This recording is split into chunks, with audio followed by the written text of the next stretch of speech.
Hi. Hello, Karla. How are you? Good. How are you? I'm great. I have to say, you're just one hell of a vampire. Thank you. You watched it? Yeah, you're creepy as hell, but yet uh, so lovely as a vampire as well.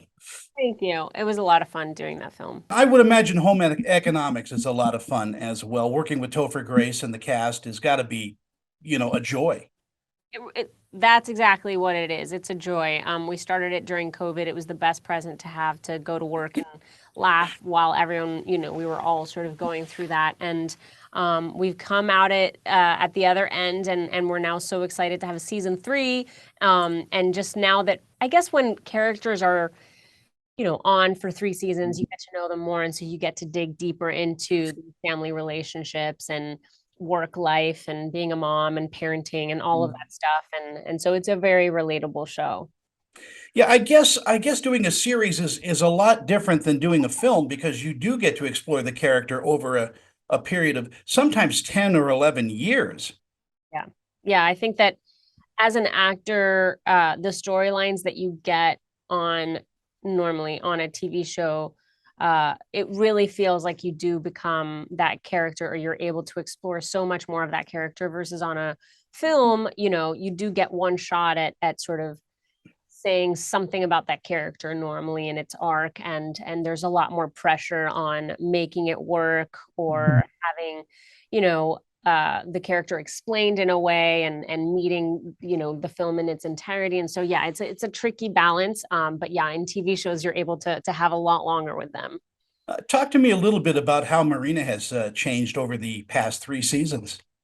Yeah, so she worked at a law firm, and now Tom, her husband, played by Topher Grace, tells her he starts making a little bit more money with his book release, and says, you know what, why don't you leave the firm and start working at, she loves doing interior design.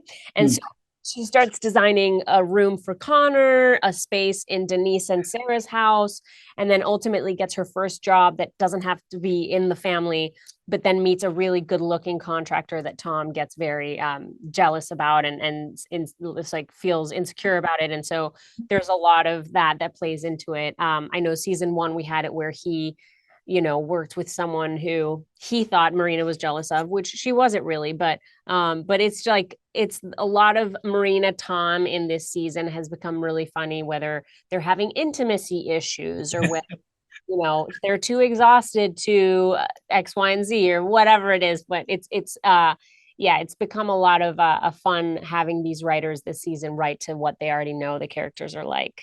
As an actor, do you miss live performance? Oh my goodness, yes. I'm one of the things in the projects that I'm looking to do in my hiatus is a play. It's a live performance in New York. So I miss it. I love it. That's how my career started. My first job was doing a musical, Avenue Q, in Mexico City. And so I love the stage. I studied theater in London at Central School of Speech and Drama, and it was all, live stuff. So um yeah, my career has obviously become more about the screen and stuff, but I do love live performances. And does music play a part in you developing characters and getting into Marina? Yeah, normally for Marina it hasn't happened as much, but I sometimes I announced today on my socials I've been producing this film for the past, I don't know, I don't even want to say how much, too embarrassing to say, like 10 years. But the way that character started was through music. So I definitely sometimes listen to music and think of a character versus having it be the other way around. So I have folders in my computer and my phone that are more auditory, that give me more of a feel or a visual or a storyline. So I definitely work that way. Marina hasn't been like that at all, but But your other characters have, and I think that's kind of a method in this way. It's like Stanislavski or Uta Hagen or any of those. But music really kind of informs a lot of people about how to play their roles. yeah, and I think that it gives rhythm and pace. And I did a lot of stuff with like zoo study where they would teach us how to like observe animals, and that way they give us like a physicality for a character, and then you anthropomorphize it, for example. And with film and TV, what I realize is like the music that you put on when you edit it, for example, with home economics, like the character of the music on the show really does give the vibe of the show. So it's very interesting to see what the editors and the creators put on the music and the temp music and all that stuff. Like it is, it, let's say you have something in your head and then you watch it, you're like, oh, I didn't see it going that way. And it's because of the music they put onto it. So yeah, I think music is very powerful in our medium. What do you think audiences are going to take away from season 3 of Home Economics? I think just more fun, more time with their family to watch characters that they love and very relatable situations to do with. I mean, I always ask people like, within your family, do you have someone who makes less or who makes more? And everyone answers yes, because we all have different ways. So, where are we going to go eat? Well, one person's like, well, I can't afford that, or, whatever. Those conversations happen every day, or, in Thanksgiving, well, who's going to put more, whatever it is, who's going to bring more, who's going to do this, who's going to do that. Oh, you don't decorate enough. Oh, you decorate too much. Or, oh, all that stuff is what we have on the show. So it's like, it's a good outlet for me. It's a good cathartic outlet for when I deal with it in my real life. I can be like, all right, I'll let it go.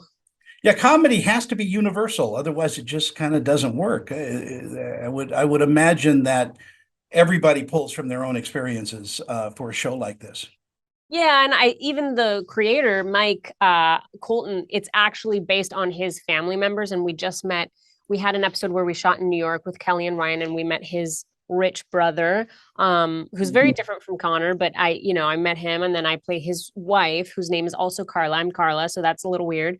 But she's like obsessed with murder podcasts, and all that stuff is like real with what I do as Marina. And there's so much stuff on working moms and wine o'clock and all that on social media with moms that are like exhausted from being a mom and all that. So I take from TikTok and Latina, all the stuff.